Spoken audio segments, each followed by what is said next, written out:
எவரும் உங்களை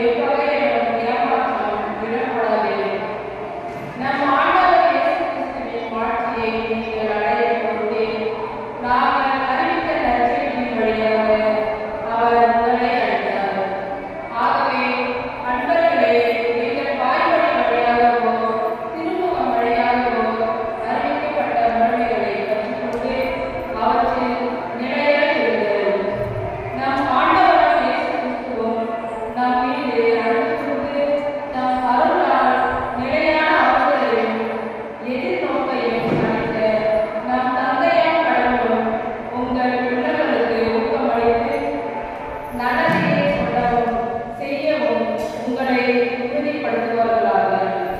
ஆண்டவர் வழங்கும் அருள்வாக்கு. பல்லவி. மண்ணுலகிற்கு நீதி தீர்ப்பு வழங்க ஆண்டவர் வருகின்றார். வெற்றிக்காரரையே கூறுங்கள், ஆண்டவரே ஆட்சி செய்கின்றார். பூ உலகு உறுதியாக நிலைநிறுத்தப்பட்டுள்ளது, அது அசைவுறாது. அவர் மக்கள் இனங்களே நீதி வலுவாக தீர்ப்பிடுவார். பல்லவி.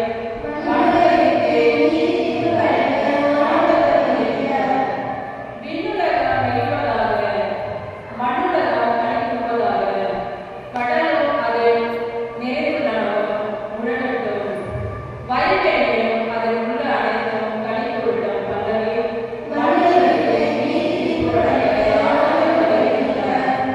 அப்பொழுது காட்டில் உள்ள அனைத்து மரங்களும் அவர் திருமுன் களிப்புடன் பாடும். ஏனெனில் அவர் வருகிறார், மண்ணுலகிற்கு நீதி தீர்ப்பு வழங்க வருகிறார். நிலவுலகை நீதியுடனும் மக்கள் இனங்களை உங்களுடனும் அவர் தீர்ப்பிடுவார். பல்லவி.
வெளிவேடக்காரர் மறைவும் அறிஞரே, பரிசேயரே, ஐயோ உங்களுக்கு கேடு. நீங்கள் புதினா, சோம்பு, சீரகம் ஆகியவற்றில் 10 ஒரு பங்கை படைக்கின்றீர்கள். ஆனால் திருச்சட்டத்தின் முக்கிய போதனைகளாகிய நீதி, இரக்கம், நம்பிக்கை ஆகியவற்றை கடைபிடிக்காமல் விட்டு விடுகிறீர்கள். இவற்றை கண்டிப்பாய் கடைபிடிக்க வேண்டும், அவற்றையும் விட்டுவிடக்கூடாது. குருட்டு வழிகாட்டிகளே, நீங்கள் பருகும் போது கொசுவை வடிகட்டி அகற்றுகிறீர்கள், ஆனால் ஒட்டகத்தையோ விழுங்கி விடுகிறீர்கள். வெளிவேடக்காரர் மறைவும் அறிஞரே, பரிசேயரே, ஐயோ உங்களுக்கு கேடு. ஏனெனில் நீங்கள் கிண்ணத்தையும் தட்டையும் வெளிப்புறத்தில் தூய்மையாக்குகிறீர்கள், ஆனால் அவற்றின் உட்புறத்தையோ கொள்ளை பொருள்களாலும் தன்னல விருப்புகளாலும் நிரப்புகிறீர்கள். குருட்டு பரிசேயரே, முதலில் கிண்ணத்தின் உட்புறத்தை தூய்மையாக்குங்கள், அப்பொழுது அதன் வெளிப்புறமும் தூய்மையாகும். ஆண்டவரின் அருள்வாக்கு.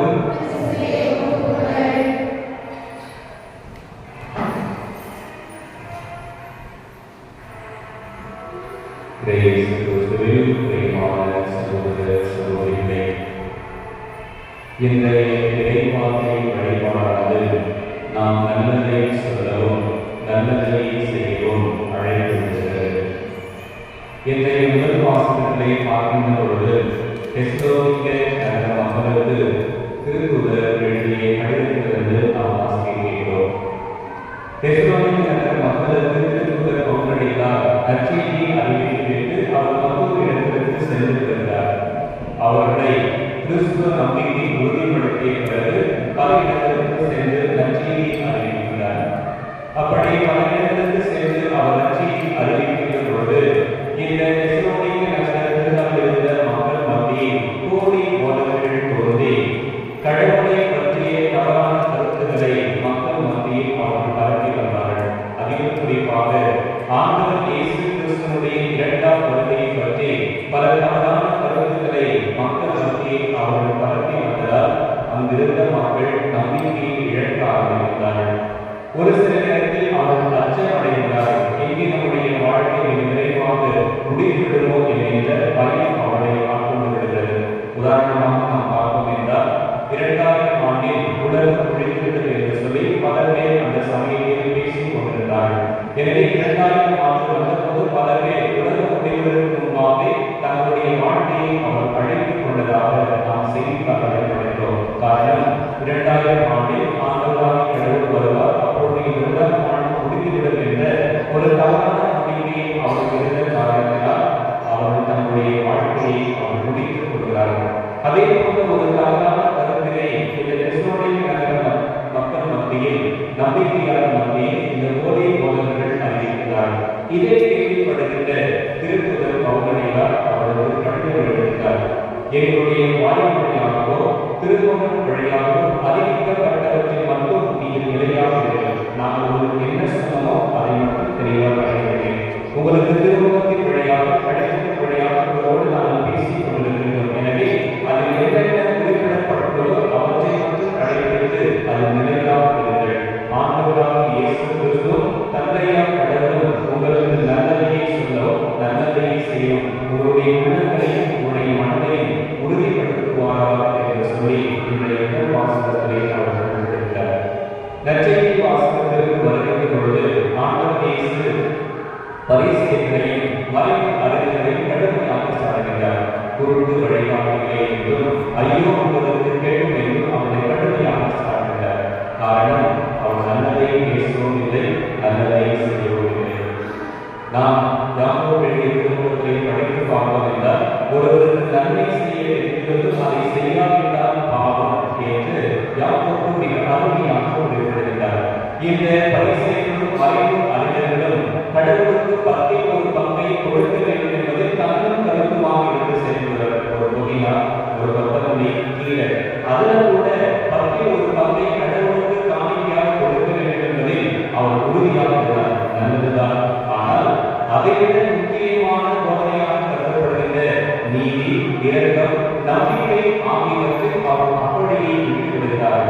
கடவுளுக்கு 10% காணிக்கையாக கொடுத்துவிட்டால் போதும், நமக்கு மோட்சம் கிடைத்துவிடும், கடவுளுடைய பார்வையில் நாம் நல்லதை வாங்கிவிடலாம் என்கின்ற ஒரு தவறான எண்ணம் அவர்கள் மத்தியில் இருக்கின்றது. எனவேதான் கடவுளுக்கு 10% காணிக்கையாக கொடுத்துவிட்டு கைப்பெண்களை அவர்கள் சூறையாடுகிறார்கள். கைப்பெண்களுடைய வீடுகளை விடுவித்துக் கொள்கிறார்கள். ஆனால் அந்த கைப்பெண்களுக்கோ அவர் இரண்டு நாள் இருக்க வேண்டும், நீதியோடு அவர்களுக்கு நீதி தீர்ப்பு வழங்க இருக்க வேண்டும். ஆனால் அத்தகைய ஒரு செயல்பாட்டினை அவர்கள் செய்யவில்லை. எனவேதான் ஆண்டவர் இயேசு அவரை கடுமையாக சாடுகிறார். 10% கடவுளுக்கு காணிக்கையாக கொடுத்துவிட்டு எதிர்காலம் செய்யலாம் என்கின்ற அவருடைய தவறான அந்த கண்ணோட்டத்தை அவர்களுக்கு புரிய வைக்கின்றார். உங்களுடைய சகோதர சகோதரிகளை இன்றைக்கு நாம் நம்முடைய வாழ்க்கையை எப்படி வாழ்கிறோம் என்பதை சிந்தித்து பார்க்க வேண்டும்.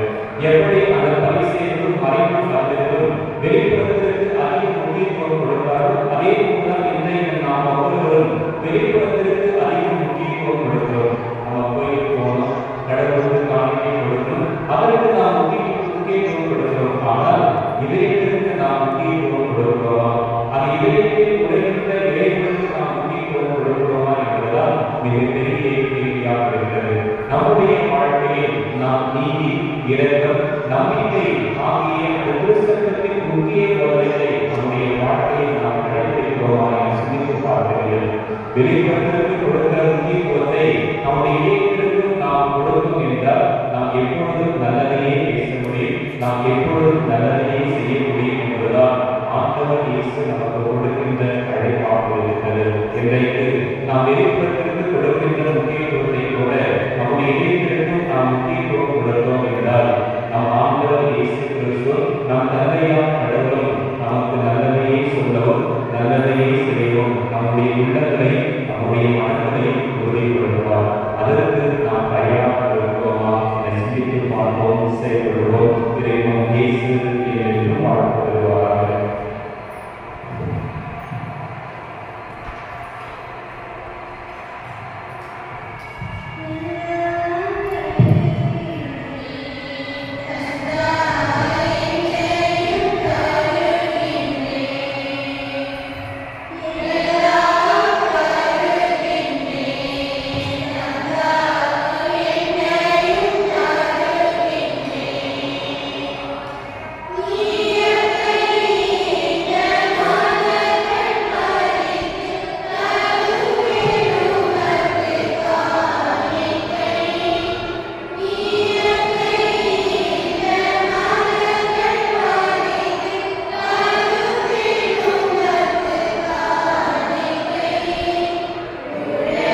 ஆண்டவரே, வானதூதர் புனிதர் அனைவரோடு நாங்கள் சேர்ந்து உமது பெருமையை பறைசாற்றி அக்கறையுடன் சொல்வதாவது: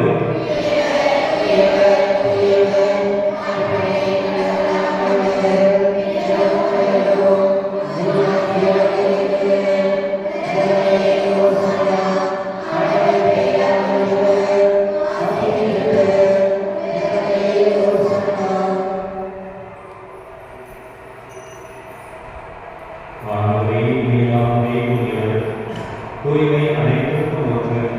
ஆகவே ஆகியை பொழுது இவ்வாறு எங்கள் ஆண்டவர் இயேசு கிறிஸ்துவின் உடலும் இரக்கமுமாக அனைவருக்கு இவை மாறுவதாக. அவர் பாடுபட ஒன்றிணைந்து தம்மை தெரிவித்த போது அப்பத்தை எடுத்து நன்மை செலுத்தி அதை பிட்டு தம் சிறந்தது அழைத்து கூறியதாவது: அனைவரும் இதிலிருந்து பெற்று உண்ணுங்கள், ஏனெனில் இது உங்களுக்காக கையளிக்கப்படும் என் உடல்.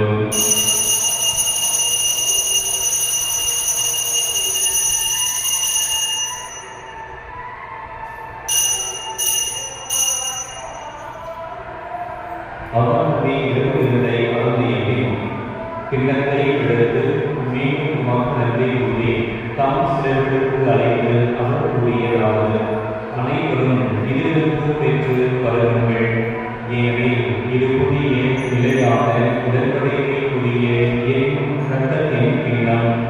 இது பாவ மன்னிப்புக்கென்று உங்களுக்காகவும் பலருக்காகவும் சிந்தப்படும். இது என் நினைவாக செய்யுங்கள்.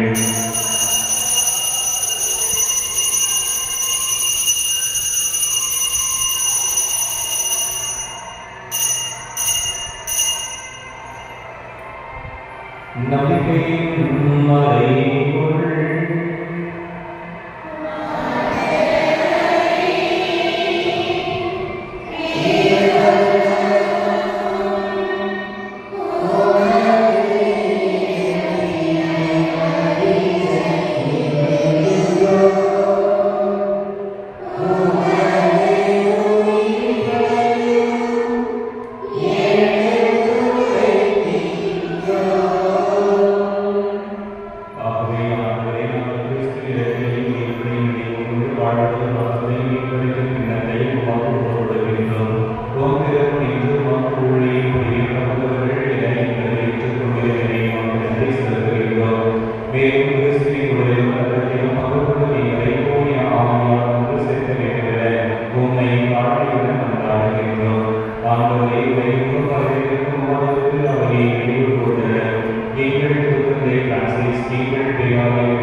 உமது திருவுளத்திற்கு ஏற்ப அதற்கு அமைதியையும் ஒற்றுமையையும் அளித்தருள்வீராக.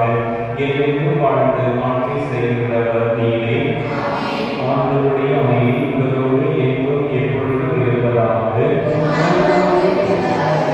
ஒருவருக்கொருவர் ஆண்டவர் தருகின்ற உலகை வாழ்த்தை பகிர்ந்து மகிழ்வோம்.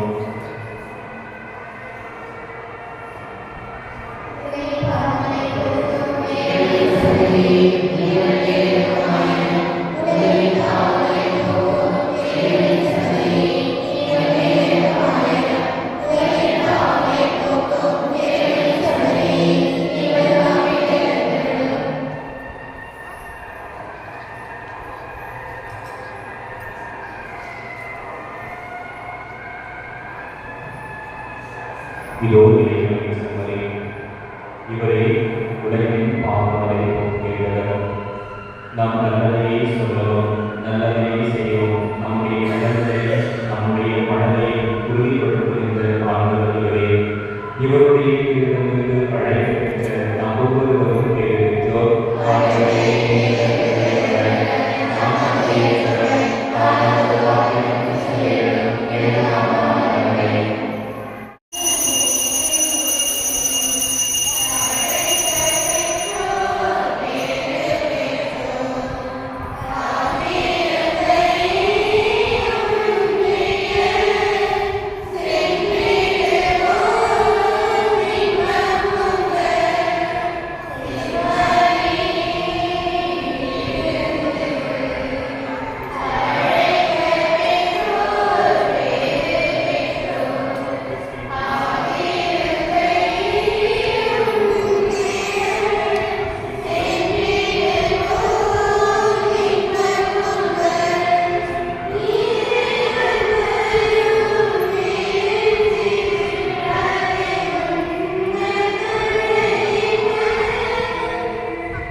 கஷ்டப்படுவோருக்கு ஆறுதலான புனித அந்தோணியாரே, வியாதிக்காரர்களை குணமாக்கும் புனித அந்தோணியாரே, காரணமற்ற பருவத்தை கண்டெடுக்க செய்யும் புனித அந்தோணியாரே, எளியோருக்கு என்றும் உதவிடும் புனித அந்தோணியாரே, பாவத்தினாலும் பேயினாலும் துன்புறுவோரை துயருரைக்கும் புனித அந்தோணியாரே, மன்றாடுவோமாக. என்றும் வாழும் இல்லாமல் இறைவா, புனித அந்தோணியாரை தலை சிறந்த போதகராகவும் எங்கள் தேவைகளில் பரிந்து பேசுவதாகவும் உமக்களுக்கு அழைக்கிறேன்.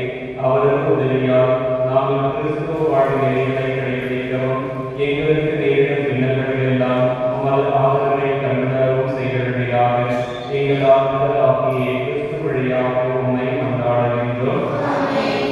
ஆண்டவராகிய இயேசு கிறிஸ்து உங்களை பாதுகாக்க உங்களிடம், உங்களை காப்பாற்ற உங்களுக்குள், உங்களுக்கு வழிகாட்ட உங்களுக்கு முன்னும், உங்களுக்கு காவலாய் இருக்க உங்களுக்கு பின்னும், உங்களை ஆசீர்வதிக்க உங்கள் மேலும் இருப்பாராக.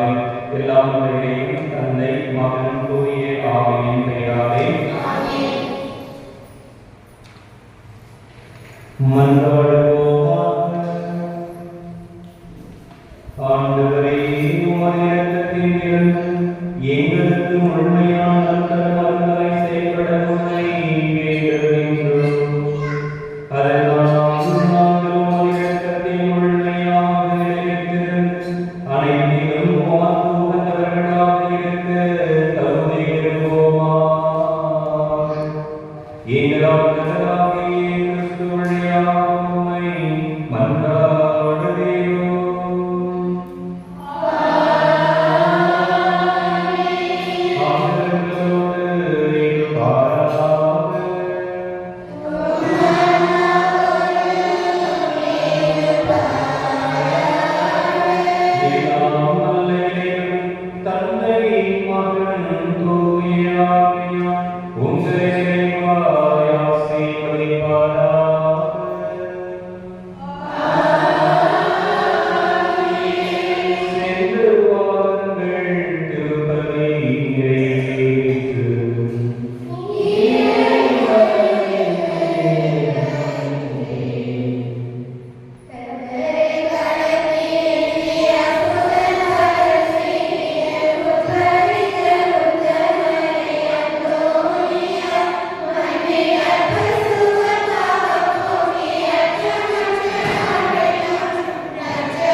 Amen.